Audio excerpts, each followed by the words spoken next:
Good morning, everyone. On behalf of the Greeley Area Chamber of Commerce, welcome to Common Grounds, where a lot can happen over coffee.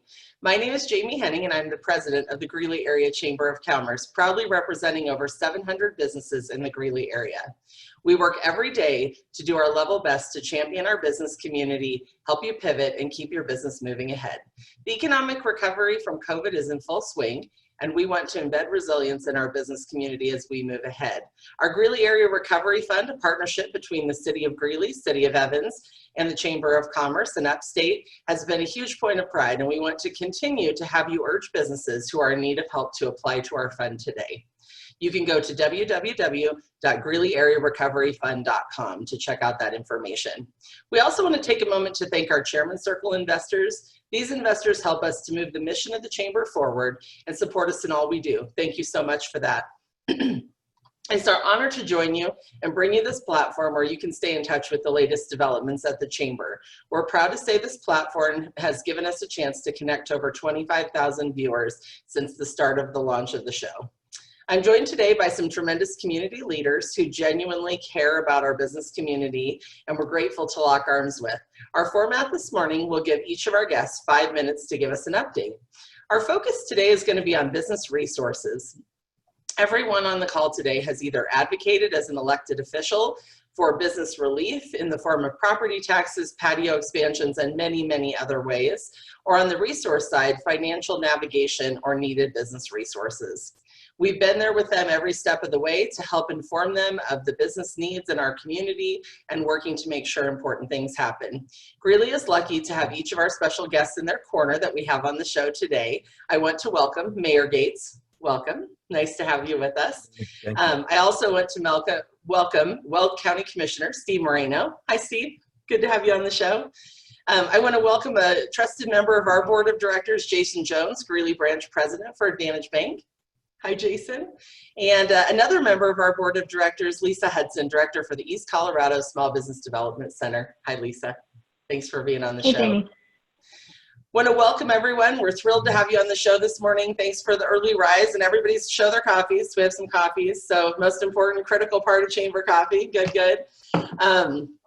Well, without any more time, I'm going to go ahead and turn things over to our mayor. Our first guest today is beloved in Greeley, Mayor John Gates. He was first elected mayor in 2017 and won re-election in a landslide. He's the 49th mayor for the city of Greeley. He's someone we deeply trust and lean on, and we're thrilled to have him here today. So with that, I'm going to turn it over to you, Mayor Gates. Thanks for being here. Thank you, Jamie. Thanks for having me. To those watching, good morning to you.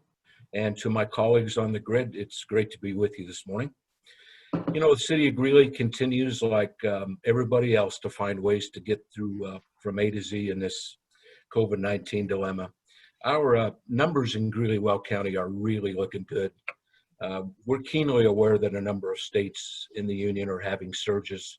30-some states, I think I read last evening. We're not having that here. We're having some numbers go up a little bit that appear to be related almost completely to numbers of testing. The barometer that I look at, certainly when I look at COVID numbers in Greeley, is the number of hospitalizations. So the last thing we want to do is inundate our hospitals. And there was a time early on where we were clearly a hot spot and our hospitals were pretty loaded up and we were short of ventilators, and that was of course worrisome, but we're really in good shape in that regard. We have lots of contact at the city with the two administrators at our two hospitals. Those numbers look really good. Death numbers in Greeley have been the same for over 3 weeks now, and you know, God bless all of those that could not survive COVID, and that's certainly a tragedy. But the other thing we look at, of course, is how many deaths we're having in our community, whether they're assisted living or someone in a younger capacity. So really looking good, but we're watching those numbers carefully. In the event that we do have a surge, we're going to have to adapt on the fly, much like we've had to adapt kind of from the beginning of this. On to our open container areas. The downtown businesses came to the Greeley City Council. I need to give them credit. This was their idea, and ask about closing the 8th and 9th Street plazas to vehicular traffic to allow them to expand their footprint a little bit, whether they be a restaurant or a business. the plan came together pretty quickly. In fact, the last council meeting, when City Council unanimously approved this, I said, I'm not sure what happened here, but I can assure you that government doesn't usually move this fast. So whatever we did right to move it along quickly, I hope that we have some more of that in us for some future endeavors. But what it's allowed our downtown restaurateurs the opportunity to do is to expand their footprint, get some more outdoor dining. It's, I think, an accurate statement that many people aren't ready to go out and dine yet, and I completely understand and support that decision. But there's another faction, I think, that will go out and dine, but they'd rather not eat inside. So this gives folks an opportunity to take advantage of our wonderful weather and sit outside in the wonderful ambiance of downtown Greeley without the vehicular traffic coming through that could cause a safety risk. So I've been down a couple times. I think the experiment looks good. It's going to be in place until September 12th. Not everybody was for it. Most people were, but I'm sensitive to those that maybe live above the 8th Street Mall, a couple on the 9th Street Mall that had their environment disturbed a little bit. This venture displaced 21 parking spaces, which we realized that would be impactful, but we were able to do what most of the downtown businesses and restaurants wanted us to do. So really happy about that. I will close just by talking about the fact that we agreed to be slow and deliberate in opening our facilities. I feel like we've done that in safe manner. We've got all our parks open, our pools open, our splash parks are open, and we took a big step yesterday with opening the Funplex. So Greeley is getting back open for business in almost all aspects. The skate parks, I don't think I mentioned, are open. The thing that is not open yet is the senior center. We're working on that. I think it's fair to say that that's a more vulnerable crowd that attends that. But I've had a few calls and emails from our senior residents that said, you know, come on, open it up. That's a key part of my life, and I completely understand that. I'm at the age too that I will too want to go to the senior center and play some pool. So we're working on that, but could not be more pleased with everything going on in the city of Greeley right now, considering all the obstacles that have been thrown at all of us. And I will close with that and defer to my colleagues. As always, John, you're incredibly humble, but the level of responsivity from the city's been tremendous. And we've been really proud to work there alongside you. Also to support this newest piece with downtown. You know, the Chamber supports all businesses in Greeley. That's what's important, and in the Greeley area for that matter. But our downtown and a vibrant downtown is really important, right, to the overall success of the city. So thank you for everything you've done there. It's been pretty incredible. And as always, your Midwestern humble comes through. So but thank you very much from all of us. Our next chair today is the chair pro tem for the county commission, Steve Moreno. He's a 30-year Weld County resident, and he serves on several local boards, is a tremendous volunteer for the city, also serves on the National Association of Elected Officials. So I want to welcome Steve, and we're looking forward to your comments. I'll turn it over to you. Good morning, everyone, and thank you, Jamie, for hosting today's meeting this morning. And Mayor, thank you for all the comments you made. I'm going to kind of tag on to just a couple of things there with the COVID, and then we'll get into some business relief and things that the county's been working with. Again, as the mayor has said, it looks very positive here in the county, not just here in Greeley. Things look like they have flattened out. We have had mention of a couple incidents with folks that had some incidents in Windsor and I think one of our daycares, but those things are being taken care of, and everybody's being very responsible and accountable and voluntarily taking action to what needs to be done. And I'm just really proud of the citizens here of Weld County, how things have been handled. One of the things the county was really concerned about, taking a look at what is happening throughout the county, not just here in the Greeley area, to get a snapshot of our 4,000 square miles with the 32 municipalities we have. And we have wanted to see if we can get to 10% of the population here in this county. And as of yesterday, the report that was given, we had over 32,772 individuals that have been tested for COVID. And the report just simply gives us the update that the testing is in collaboration with our hospitals and others that are doing the testing. But the county had to put aside a about $250,000 to do testing throughout the county. We have started the first test, I think it was the end of May, first part of June, and will continue as needed to do more testing.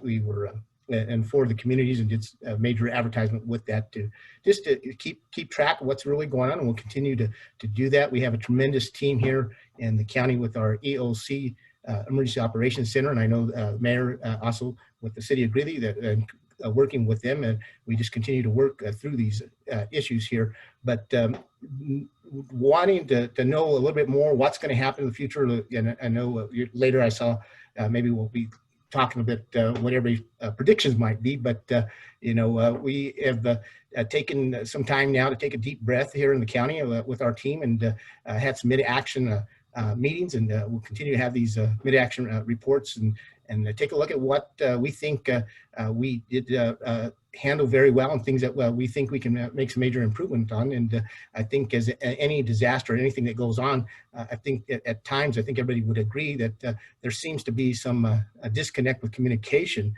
And I think those are things that we're going to work better on with what we're doing within the county and with everybody throughout the county, our municipalities. But leading into the business relief, one of the amazing things is, and I hope that I think the mayor would agree that that 32, well, you throw the county and that makes it 33 agencies coming together and collaborating on an agreement with the CARES Fund, the 27 million, had to have an agreement here, collaboration for those funds to be dispersed here to the county. And it's an agreement that the that we would make sure the city's fully refunded in the funds that have been spent on everything from PPE to all the needs that have been needed that we have put up front there, and same for the county. What we are hoping is that that some of the funds that will be left, that there'll be some help for the businesses throughout the county. That's been with the direction help with I think Lisa's going to be helping with Rich Warner with Upstate, and she probably could touch a little bit more on that. One of the other things that Don Warden has informed is that I think it was about a week and a half ago, the Colorado Enterprise funds, we had $270,000 there that hopefully to help those businesses that were in business, to help them out with any relief funds there. What we ended up with about 160,000 that had not been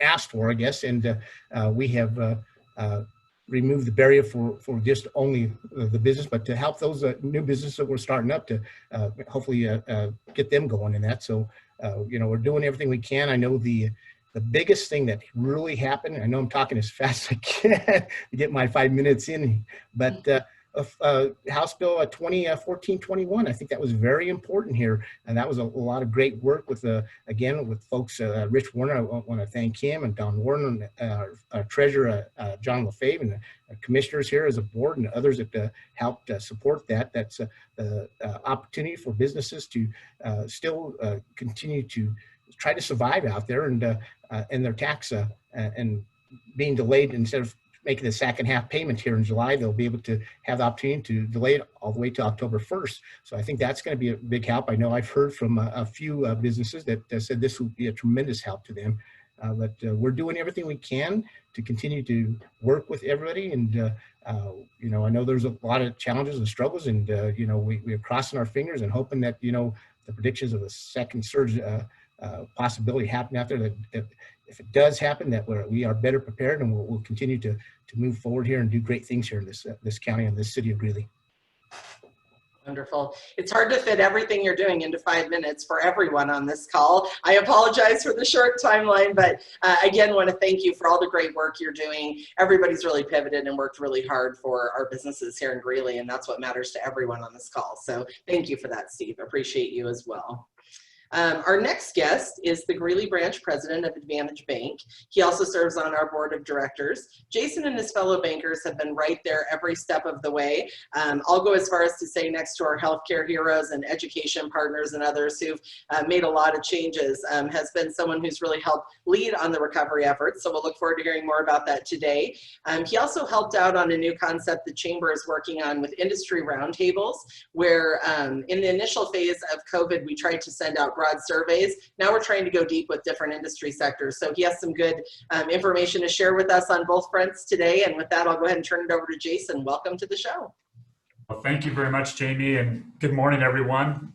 I am honored to be a part of this call and with Mayor Gates and Commissioner Moreno and Director Hudson. And this is a great group of folks, so thank you for including me in this group. I'll start out by talking a little bit about the roundtable that we had. We had about a dozen bankers on that call, and it was very good. We really built it not having any perceived direction that we were going. We just really wanted to kind of be an ear for banking and see how maybe through the roundtable we could use the chamber and kind of leverage relationships. And it was very good.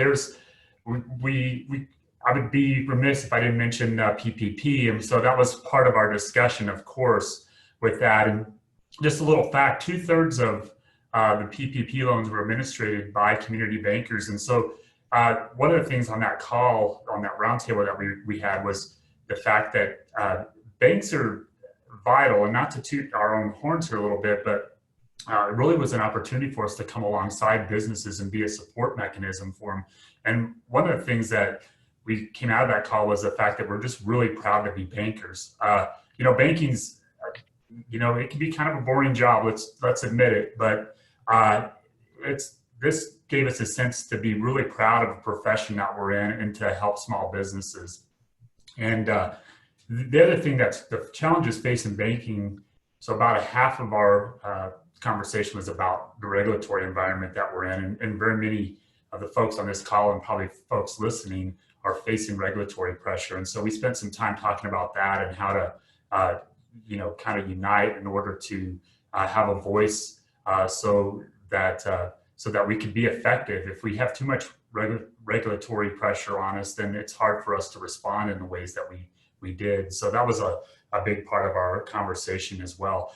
But there's also an element that gets a lot of media attention, and that's fraud. And we talked a lot, and we also talked, I talked with Lisa a little bit too about having resources for, elder abuse and just the amount of fraud, even with the COVID-19, the amount of fraud that folks have decided to be part of and to, I guess, take advantage of folks. And so those are kind of the three big items that came out of that roundtable discussion. And again, I can't say it enough. It's just, it's a very tough time for all of us. But at the end of the day, when our heads hit our pillow, there's just a lot of people on this call and people in our community that have just stepped up and done some amazing things. And it's great to be a little part of that. Awesome. Thanks so much, Jason. I will take this moment, since I have the mic, to brag a little bit on our board of directors. I think we have a tremendous group of leaders at the chamber. And one of the things that fits well with my personality is we're kind of, how quickly can we get it done, people? That's how entrepreneurs work. That's how business owners work. Their job is constantly to find solutions. So thanks to both you and Lisa for your leadership on the board through COVID and through some real changing game plan here. So appreciate that very much. I'll go ahead and introduce our final guest today, Lisa Hudson, Director of the East Colorado Small Business Development Center, also serves on our board. She and her team have been a tremendous resource throughout to businesses as well, and helped us launch a reopening and reinventing during COVID seminar that was watched by people all over the region. So thank you so much for your help in that. They're also doing some really tremendous work. So I'm going to go ahead and turn it over to her to talk about how she's navigating this for business. Lisa.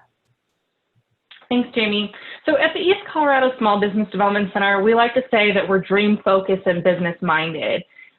We offer business consulting and training that maximizes the economic potential of entrepreneurs within East Colorado, and we're an integral part of the Colorado network for small business development centers. And our mission is really to help existing and new businesses grow and prosper. And right now, it's really about survival. Our goal at the center is to help emerging and existing entrepreneurs gain control of their business operations. And we do that by providing no-cost guidance and counseling in all aspects of funding and developing a business. Now, while we can't eliminate risk, we work to maximize it with our clients by helping them write comprehensive business plans, conduct financial forecasts, and strategize marketing tactics, apply for funding, and improve operations. Now, with the time that we're in, we're seeing a lot of our small businesses really fight to survive and reinvent themselves and make a pivot in their business. That's really what we're doing right now. And since about March, we've helped over 400 clients through consulting sessions totaling 1,300 hours. And we are working with them in a lot of different areas. Most of it is strategy development and how to make that pivot. So we have helped our small business clients obtain $1.8 million in funding to support them during this, different time that we live in. And we're really working towards helping them find opportunities to support their business. And one of the great opportunities that we've helped them with so far, specifically in the Greeley area, is through the Greeley Area Recovery Fund that the City of Greeley, the City of Evans, and the Greeley Area Chamber put together. And as Steve had mentioned earlier, we are working really closely with Upstate Colorado to help develop the program that's kind of separated into three different parts. So we have the pre-recovery, what are the immediate needs of the small businesses? We have recovery, and then resilience, how we're going to help them moving forward, which I'm excited to talk with everyone about today, kind of what we think is going to happen and how we can help those businesses continue to move forward and be stronger than ever. So thanks for having me on this morning. Absolutely, you betcha.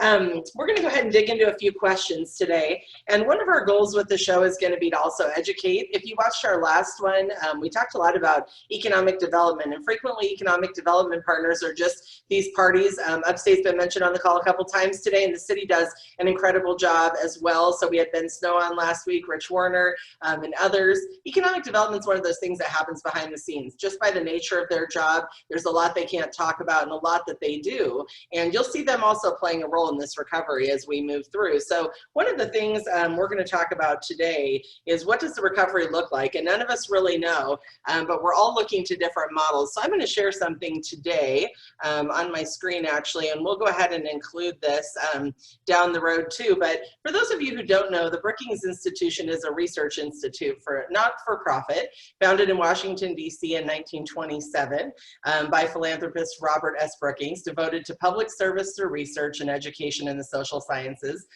They work in economics, government, and foreign policy, one of the more influential think tanks in the country. But the first question I gave to our guests today was, what do you think the next phase of business relief will look like? And what are you preparing for, specifically directed to our banking industry partners in the SBDC? And as an example, do you think it'll be a W or a V? So we were having a little early discussion on the call before you all hopped in today about what that means. So I found this interesting article that I'll actually post to our website and our social media account when you watch this after, but the ABCs of the post-COVID economic recovery. And in here, it talks about the different models. And, you know, businesses spend a lot of time in modeling what's going to happen next. So do banks and others who are responding. And so in the W or V category, they talk about Z-shaped recovery, V-shaped recovery. So V-shaped meaning a down and then an up, but a W meaning maybe seeing a wave coming again this fall. And so we're trying to predict for everything. We're hoping for the best. But I'm going to go ahead and turn it over to our guests today. Just to talk a little bit about what they are seeing, hearing, and what they think will come in the recovery. So it's crystal ball time for everyone on the call today. But if you'll share with us, you're just hearing a lot of different things. So we're curious. So I'll open it up to anyone who wants to start. I'll go ahead and start from the small businesses that we're serving at SBDC, and I think that they're all preparing for that second shoe to fall. You know, they've had enough time to kind of see the changes that have been made, and they've reacted to that, and they've made the pivot, and now they're ready. Okay, so maybe this fall comes and there's something else that happens. How are we going to continue to serve our customers, one, and how are we going to be able to continue increasing or stabilizing our revenue sources during this change and this pivot? So I think that we'll be seeing some sort of W format moving forward. And what we're doing at SBDC is just trying to help our small businesses build a strategy if or when that happens. So that's really what we're looking at through SBDC. Great. Anybody else want to weigh in on that, what you're seeing, what you're hearing, and kind of how you think the response should go? Well, I think Lisa's comments were great. I really have the same concern today that I had, early on when COVID set in, and that is how many of our small businesses, restaurants, business, sort of the case may be, will not pull through this satisfactorily. We've had very few within the city of Greeley that haven't made it. One that closed up shop is now reopened. So I think that we, as a community, we've done a lot to support the Small Business Recovery Fund, the PPP, to support those businesses to try to get them from A to Z and into recovery. But I think moving forward, this community has always been pretty good about shopping local, but we need to shop local now more than ever to continue to stimulate our local economy. A lot of talk about, the restaurants are back open, making money. And the restaurateurs I talk to say, well, not really, because of the overhead attached to restaurants and the fact that they can have 50 diners or 50% of their capacity is a situation where they're able to get back open and hire some of their employees back. But they're probably not at a point that is profitable for them. So I would just urge our community to continue the mantra of shopping locally. Let's get our local economy stimulated, and barring another surge, I think we're going to boom back, not only as a nation, but in Greeley, Weld County, because that's the kind of people we are. But even if there's not another surge, we're far from out of the woods. So we all need to plug away every single day to do what we can to support our folks and, get them back on 2 feet. And I think we all, certainly everybody on the grid today, but everybody in the community seems pretty excited about that prospect. Our small businesses make our community, frankly, and we can't forget about that. I think one of the challenges we might give here as we move out of COVID, people question how much buying local really matters. Just to put it in perspective, if every business took 5% of what they spend and they shifted that locally, that adds up to a lot of dollars, a lot of economic impact. So I think awareness is really important. I thank you for bringing that up. That's critical. So any other comments from the others on the call before we move on to the next question? What are you seeing out there? What are your thoughts?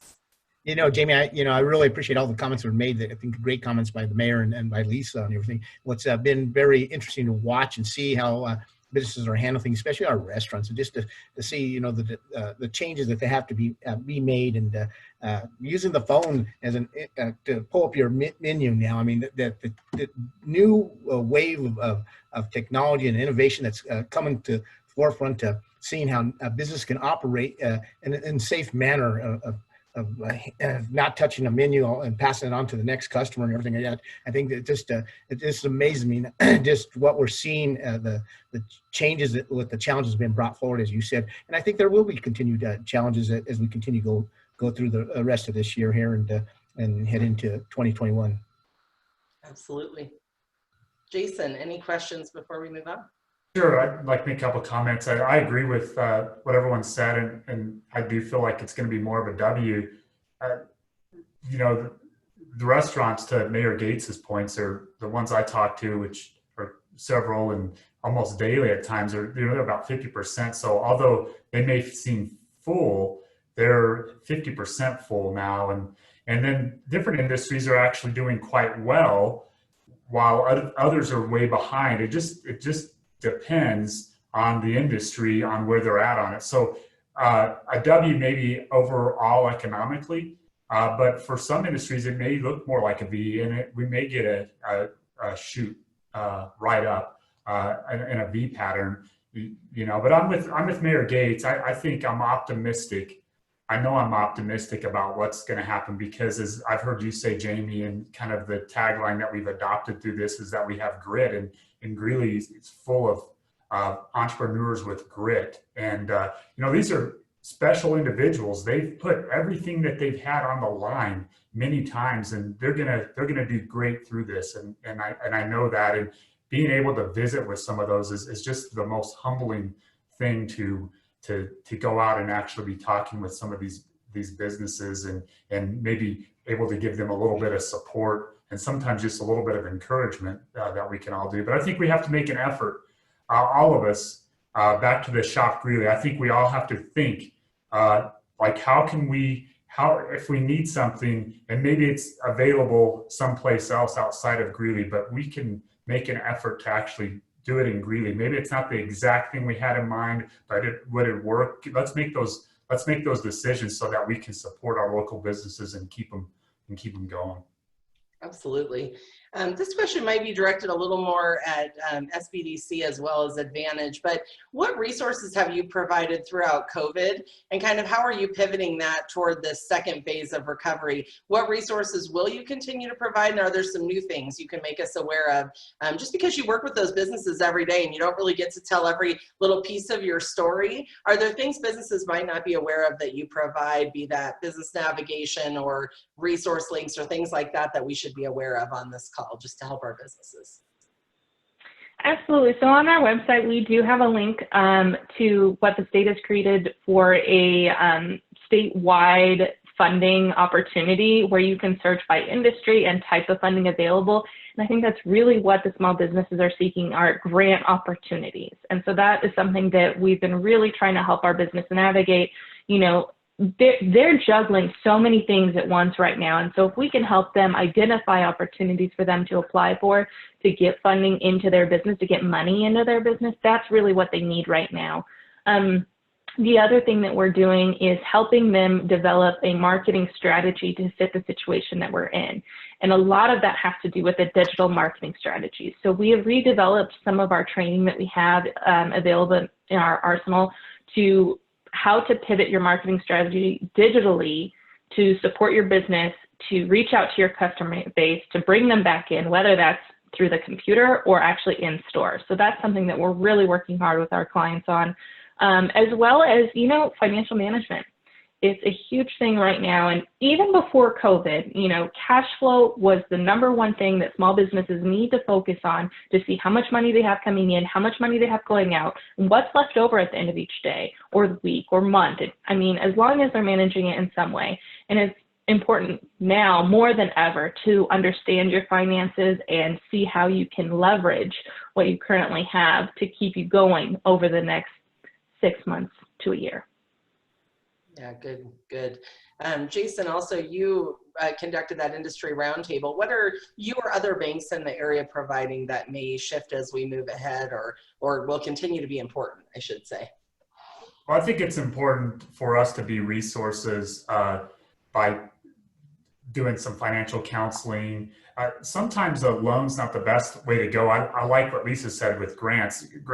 Grants usually do not have to be paid back by definition. And so that allows businesses to not take on more debt, because taking on more debt right now may not be the answer. The other thing is, if we could really get involved in the business and look at it, there are, sometimes it's as simple as, hey, this component of your business, help me understand, why are we doing that? Is that making any money? And kind of helping them analyze their business from a perspective of dollars and cents. Maybe it doesn't make sense to offer widgets anymore because widgets aren't profitable, and maybe focus on another component of it. So I think we're all real active as bankers out in the field, meeting with our clients and being resources for those that aren't clients. And I refer quite a few people to Lisa because they have all the resources are right there on their website, and that's an excellent place for folks to start for sure. Yeah, so I think that's kind of the major conversations that we're having and the takeaway from the roundtable.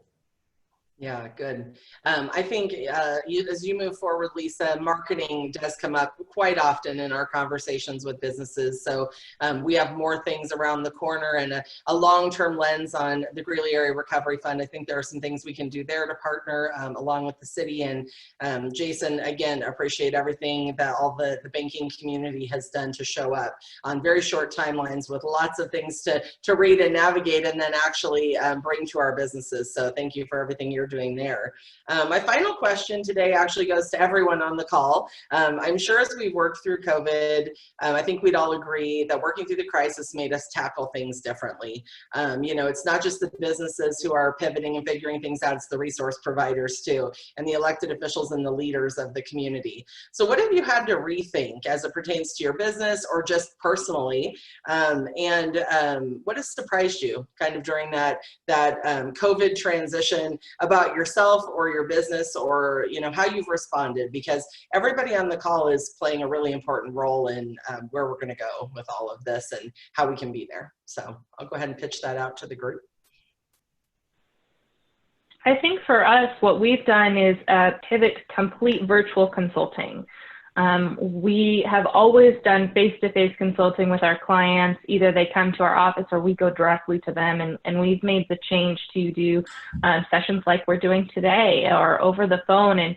And there's been a lot of change, especially at the beginning. I mean, it was changing hourly on regulations and applications and opportunity areas. And so I think banding together as a center and as a Colorado network has brought us actually all closer together and opened up our communication line to better work together to support entrepreneurs across Colorado. So I was surprised at how quickly we were able to make that change to virtual consulting and how well the whole network and our team was worked together to stay in touch, stay updated, and educated on the programs available. So that was surprising in a great way for us. No, I'd tag on with Lisa's comments on that. They're just with the remote access and working remotely with our government here as a county here. You know, there's some things that you just can't remotely work with. You've got to still have the sheriff's office out there patrolling and operating the jail and things like that. But there's situations where you can have your workforce there. We have almost 1,800 employees within the county. And I think at one point we had close to 400 some plus employees that were working remotely and still conducting county business. You know, obviously we've had to rethink with the challenges that it brought. How do we continue to open up here? And I know one of our two departments that are really still struggling out there is our Department of Human Services and dealing with clients coming into the building, or the motor V office, for instance, and making appointments. And, you know, it's a little slower process than that, but people are also, the citizens are seeing that, you know, you can conduct business through the web page there. And I know the clerk's office, for one, they have a kiosk machine over at King Supers, and they're looking to get another kiosk machine to renew your license plates. But just seeing the changes of how we adapt to, I know some folks hate to hear the new norm of a way of living now, but I think, you know, that was one of the surprising things to me, to see how quickly we came together to put great ideas together and how to continue to serve the citizens from county government business here. You know, I think a lot of times when a person doesn't know how to do something in his or her personal life or at their business, you can either Google it or pull the manual off the shelf. And neither one of those were applicable to COVID. So we've had to kind of reinvent, you know, how to run a 110,000 person city. And kudos to our city staff for doing such a good job and keeping us all in touch. We've all become closer. I certainly have in both of my jobs. The dreadful virtual world actually didn't work too badly. I'm a guy who went into the virtual world kicking and screaming. Didn't have any other options. I mean, we couldn't meet in person, but I thought, you know, we're just not going to be productive virtually. And where I still don't think we're quite as productive virtually as we are in person, we're able to get a lot done, and we all adapt to that. I think that we're all doing, you know, an assortment of things, which, if you think about it, all mean the same thing. We're adapting on the fly. We're thinking outside the box, and we're improvising every single day. And you know, there's just we have nothing else to base this on. And the next pandemic, which I certainly hope I don't see in my lifetime, but for those that will see another pandemic, will, as a society, might be much better at it because we've had to go through this. But you know, the thing I think that we all hope for in adversarial situations is that the situation will have a short shelf life. And what we know right now is that this this pandemic does not and will not have a short shelf life. So I really think as a community, we've all done a wonderful job in banding together and really rolling up our sleeves and trying to get the work done that our communities and our businesses expect of us. And I would really give our entire community high marks for the way we've dealt with the pandemic. Some of the email I'm getting would suggest otherwise, but I believe that, the average person recognizes the dilemma that we're all in. And to use that old cliche, we will get through this together, and I believe that strongly. Jason, should we go ahead and finish out with your comments here? Sure. My comments are similar to the three others, and that's technology. If you'd have told me 4 or 5 months ago that I'd be doing a Zoom chat, a coffee chat with you and the others here, I would have probably said no way. I don't even know what Zoom is, and Jamie can tell you it took me 2 months to even just get a camera to work on these calls. So. It's amazing to me the resolve that the people of Greeley have demonstrated, and the world is changing, and we hear that a lot, but it's definitely, there's some everlasting effects of this pandemic on us, and I think they're for the better. I think we can be more efficient with technology. Some of us older folks are going to probably need a little bit more help than others, but it's all good. And, just banking, the changes that we've seen there were, our drive up is busier than it ever has been, and our lobbies are as slow as I can ever remember a bank branch being. And I think that may stick a little bit because people are in a hurry, and they're busy, and they have lots going on in their lives. And so they're going to use their phones to do most of their banking, or their tablets, or come to the drive up. And we need to adapt as businesses when that happens. Yeah, absolutely. A lot of wisdom on this call today. I'll harken back to something John said about the team behind all of us. We had a little group retreat here as a staff yesterday, and two of the words that kept emerging that we want the community to see in us as an organization in the Greeley Chamber were trust and support. And those are really important for everyone on this call.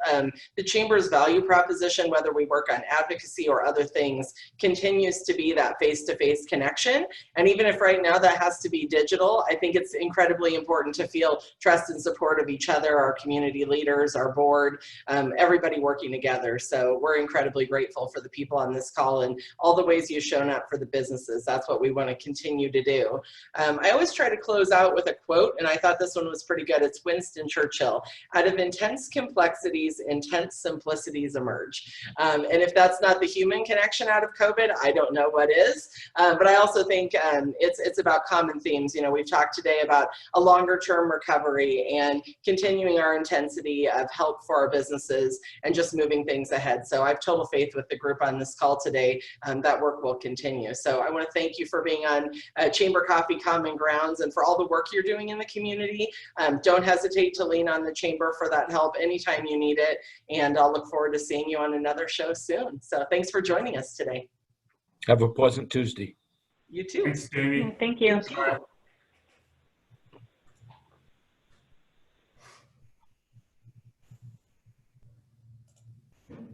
Take care. Thanks to you both. Appreciate you being on.